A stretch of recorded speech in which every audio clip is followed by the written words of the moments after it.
The rain had just stopped when Imade zipped up her bag. Ogbowo was still soaked with silence, the early morning hush broken only by the occasional splash of puddles and the screeching brakes of a passing kiki. The compound smelled of red earth and hibiscus. Her mother, Evelyn, stood by the door, arms folded tightly over her faded wrapper. "Are you sure about this, Imade?" she asked again, her voice heavy, not with doubt, but with mother worry. Imade nodded. "Yes, Mama. Lagos now where better go happen." Her younger siblings, Ifosa and Ivy, hovered nearby, bleary-eyed from waking early but trying to act strong. Imade wasn't running. She was rising. She hugged them all, holding on longer than she should have, then climbed into the bus bound for Lagos. The city was everything she'd imagined and more, louder, faster, rougher. The first time she crossed the road by herself, she nearly got clipped by a downfall. "Know your village you dey walk like that?" the conductor yelled. But she was learning. Slowly. Her cousin Adesewa had taken her in, sharing her tiny one-bedroom flat in Yoba. Adesewa worked in media and was the kind of woman Imade admired, fiercely independent, stylish, with a laugh that could knock walls down. "You sabi design. Know your ticket be that," Adesewa told her, helping her set up a Fiverr account and an Instagram page for her digital art. Imade spent nights designing logos, flyers, and social media kits for brands she'd never meet, just to build her name. In less than 6 months, she was earning enough to buy her own laptop. She refused to be a burden. She bought groceries, helped pay NEPA bills, sent money home to Benin. She hadn't thought about love. Not really. Not after Papa walked out on them when she was 18, leaving her mother to feed 3 children with a public school teacher's salary and tears she never shed in front of them. "I no get strength for man wala," Imade once told Adesewa. "Until the right one show," Adesewa teased. "Then now you go dey compose love song." Imade rolled her eyes. "Love no dey sweet me like that." But then came Tech Lagos 2022. The tech conference had been Adesewa's idea, a way for Imade to network and meet potential clients. Imade wasn't expecting anything major. She packed her digital portfolio on a flash drive and wore her best outfit, a white button-down shirt, dark blue jeans, and her signature red lipstick. A simple, elegant vibe. Lagos ready. The event center was buzzing. Panels, booths, laughter, coffee cups. Everyone looked like they were building the next unicorn startup. She felt small until someone tapped her gently on the shoulder. "Excuse me," came a smooth voice. "Are you Imade Creates on Instagram?" She turned around. He was tall, neat beard, dimples, and eyes that didn't just look, they observed. Dressed in a fitted navy blazer and sneakers that probably cost more than her monthly earnings. She froze slightly, unsure if this was a job pitch or something else. "I've been following your work for months," he continued. "Your Pornhub rebrand. Genius." Her eyes widened. "You know Pornhub? I'm one of the angel investors. I just moved back from San Francisco." Imade blinked. "Oh wow. That's big." He smiled. "I'm Olayinka Bruno." The name rang a bell. She'd seen it on LinkedIn. A tech founder. One of those Nigerian returnees with US experience and funding access. The kind women her age dreamed of meeting. "I'd love to discuss a collaboration sometime," he said. "Or maybe lunch." Lunch became dinner. Dinner became daily text. Olayinka was everything her father hadn't been: attentive, soft-spoken, consistent.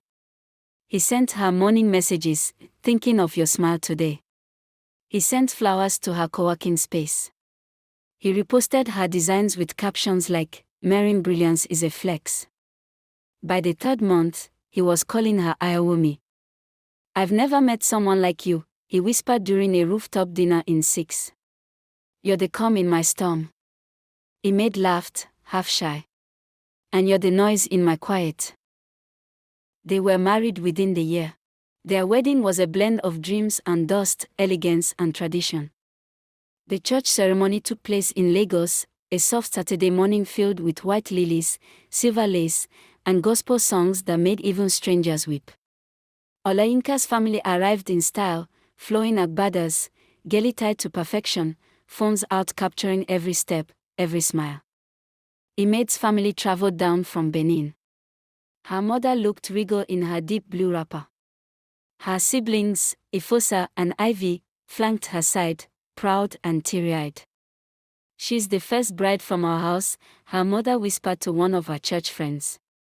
"And she no marry just anybody oh." Olayinka whispered into Imed's ear during their first dance, "This is the beginning of forever. I got you, always." Imed believed him. They moved into a 2-bedroom apartment in Ikoyi, tastefully furnished with minimalist decor, plants, and floor-to-ceiling windows. Olayinka insisted it was temporary, just until our mansion in Lekki is ready. At first, it was bliss. He brought her tea while she worked late into the night. Bragged about her designs at every dinner. Kissed her forehead and called her Obim, my heart. He helped her register her design studio, Imed Create Studio, and even gifted her a brand new iMac for their 1-month anniversary. "You see," Adesewa gushed when she came to visit. "I told you love sweet like sugar when you find the right man." Imed laughed but didn't answer. Because secretly, she was scared. It felt too perfect. And Imed had learned from her mother that the higher you're lifted by love, the more painful the fall if hands let go. 1 year into the marriage, Imed got pregnant. She wasn't prepared. Her studio had just landed its biggest contract, and she was terrified of slowing down. But when she told Olayinka, he lit up. "This is perfect, babe. Our legacy begins." He became even more affectionate. Touched her belly every morning. Talked to the baby at night. Told her she glowed. Their son, Osetimwa, meaning God is my strength, was born the following June. He came out strong and loud, with Olayinka's dimple and Imed's wide eyes. They called him Osas for short. Olayinka brought photographers. Posted pictures on Instagram with the caption, "Welcome to our world, King." Comments poured in. "Power couple. Beautiful family. God when." Imed smiled for the camera. And for a while, it felt real. Then the changes came. Small at first.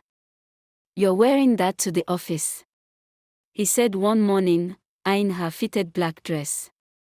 "I have a client pitch." "It's formal," she said, adjusting the collar. He smirked. "You've lost the modest vibe." "Just saying." She ignored it. But it happened again the next week. And again. Until eventually, she switched to baggier dresses, just to keep the peace. When Oese turned 1, Imed found out she was pregnant again. She was scared this time. Not because of the baby, but because things had already started shifting in the house. Olayinka came home later and later. Work trips. Meetings. Excuses. He no longer asked about her day. When she brought up business struggles, he changed the subject. "Your hormones are making you paranoid," he said once when she cried during an argument. Still, she hoped the second baby would bring them closer again. Egosa was born on a rainy Thursday. A quiet, beautiful girl with a head full of hair and a wail that sounded like music. Olayinka held her briefly and smiled. But something in his eyes was distant. "She's perfect," he said. "Just like her mother." But by the next morning, he was gone, off to a tech summit in Abuja. Imed sat in the hospital room alone, holding both children to her chest, her heart sinking with a question she didn't want to ask. Is this how it starts? Over the next few months, the silence got louder. He stopped complimenting her. Stopped kissing her goodnight.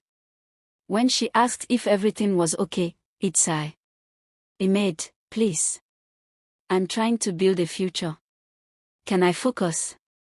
She began walking on eggshells. Was it the way she dressed? The way she spoke? Maybe she was too tired. Too busy with the kids. Too focused on clients. Maybe he was right. Maybe she had changed. Olayinka's critiques turned into instructions. Stop posting so many selfies. You're a mother now. Your designs are too edgy. Try more corporate. We are a family brand.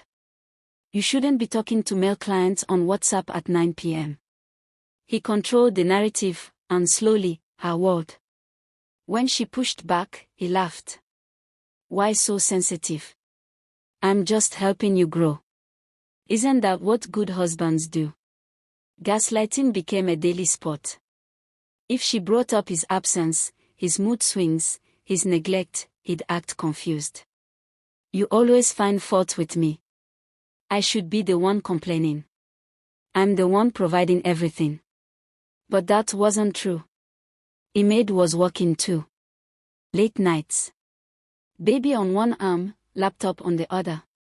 She was designing, consulting, sending invoices, building a legacy. Yet she was always made to feel like the failure. The first betrayal came on a Tuesday. Imed was sending a design package to a client when a call came in from a number she didn't recognize. A woman. Angry. Crying. Tell your husband to stop calling me, the voice screamed. Imed froze. Who is this? Ask him if last Saturday he was really at that conference. Ask him where he spent the night. Click. She sat, stunned, her chest tight. That night, when she confronted him, he didn't lie. He just smirked. She's crazy. You cheated. He shrugged. Define cheated. You slept with someone else. And you've been cold for months. Always tired. Always busy. Tears blurred her eyes. I just had your second child. He leaned in, voice icy. Then act like it. Be grateful. Some women are begging to be in your position. She didn't sleep that night. Women's names showed up on his phone like a guest list. When she questioned him, he threatened her. You want me to ruin your business? You think people won't pick sides? He began withholding money. You're a CEO, right? Handle your needs. She borrowed from Adesewa. He started attending events alone. Told people she was under the weather or too busy with the kids. He stopped looking at her like a woman. She became the help.